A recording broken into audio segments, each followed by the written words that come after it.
നമുക്കൊപ്പം advocate K Anilkumar ചേരുന്നു, CPIM നേതാവ്. അഡ്വക്കേറ്റ് കെ അനിൽകുമാർ, ഇപ്പോൾ ഈ കാഫിർ സ്ക്രീൻഷോട്ട് നിർമ്മിച്ച ആൾ ആരാണോ അയാൾ ഇപ്പോഴും കാണാമറയത്ത് നിൽക്കുകയാണ്. ആദ്യമായി ഗ്രൂപ്പിൽ പോസ്റ്റ് ചെയ്ത ആളിലേക്ക് എത്തി നിൽക്കുന്നു. അയാളാണോ നിർമ്മിച്ചത്, അയാൾക്ക് മറ്റൊരാൾ കൊടുത്തതാണോ, അങ്ങനെയുള്ള കാര്യങ്ങളിൽ ഒരു വ്യക്തത ഇനിയും വന്നിട്ടില്ല. ഇതിൽ പാർട്ടി പ്രതിരോധത്തിലാകുന്ന ഒരു ഘട്ടമാണല്ലോ.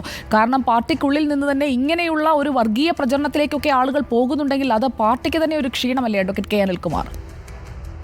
അല്ല, CPIM ഒരു വർഗീയ പ്രചരണം ഒരിക്കലും നടത്താറുള്ള പാർട്ടിയല്ല. മാത്രമല്ല, വർഗീയ പ്രചരണങ്ങളെ ശക്തമായി ചെറുക്കുന്ന പാരമ്പര്യവും ആ പോരാട്ടത്തിന്റെ ഭാഗമായി രക്തസാക്ഷികൾ സൃഷ്ടിക്കപ്പെട്ടൊരു പാരമ്പര്യവും CPIM-നുണ്ട്. കമ്മ്യൂണിസ്റ്റ് പാർട്ടിയുടെ രക്തസാക്ഷി U കുഞ്ഞിരാമൻ ഇതേ വടകര മണ്ഡലത്തിൽ തലശ്ശേരിയിൽ RSS നടത്തിയ വർഗീയ കലാപത്തിന് ഇരയായി തീരുകയും പള്ളി സംരക്ഷിക്കാനുള്ള പോരാട്ടത്തിൽ കൊല്ലപ്പെട്ട ആളുമാണ്. അതുകൊണ്ട് CPIM-ന്റെ പേരിൽ ആരെങ്കിലും ഏതെങ്കിലും തരത്തിലുള്ള ഒരു താൽക്കാലിക ആഖ്യാനങ്ങൾ നടത്തിയാലൊന്നും അത് നിലനിൽക്കാൻ പോകുന്നില്ല. ഇപ്പൊ ഇവിടെ റിപ്പോർട്ടറുടെ ഒരു ലേഖകന്റെ സംഭാഷണം ഞാൻ കേട്ടു. അതിൽ CPIM സംസ്ഥാന കമ്മിറ്റി അംഗം KK ലതിക ഷെയർ ചെയ്തു എന്നൊരു വാക്ക് പറഞ്ഞു. ഷെയർ ചെയ്യുക എന്ന് പറഞ്ഞാൽ എന്താണ്? ശുദ്ധിയായി അറിയാമല്ലോ.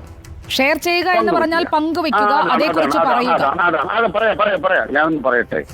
ശുദ്ധിയായി അറിയാവുന്നതാണ് പങ്കുവെക്കുക എന്ന് പറയുന്നത്. ഇവിടെ സംഭവിച്ച കാര്യം എന്താണ്? ഒരു സ്ക്രീൻഷോട്ട് വരുന്നു. ആ സ്ക്രീൻഷോട്ടിനെ കുറിച്ച് KK ലതികയുടെ അഭിപ്രായം അവർ എഴുതുന്നു. ഇതെന്തു തരം വർഗീയ പ്രചരണമാണ്? ഇതാണ് KK ലതികയുടെ അഭിപ്രായം. ആ അഭിപ്രായത്തോടൊപ്പം ഈ സ്ക്രീൻഷോട്ടുകൂടെ എടുത്ത് അത് അവരുടെ ഫേസ്ബുക്ക് പോസ്റ്റിൽ പോസ്റ്റ് ചെയ്യുന്നു. അവരുടെ വാളിൽ അത് എഴുതി വെക്കുന്നു. ഇതാണ് സത്യം. അപ്പൊ എന്താണ് KK ലതികയുടെ അഭിപ്രായം? നമുക്കുറപ്പില്ലാത്ത നമ്മുടേതല്ലാത്ത ഒരു കണ്ടന്റ് നമ്മൾ എടുത്ത് പങ്കുവെക്കുമ്പോൾ അതിൽ വരാനിരിക്കുന്ന പ്രത്യാഘാതങ്ങളും നേരിടാൻ അവർ തന്നെയാണ് ബാധ്യസ്ഥർ.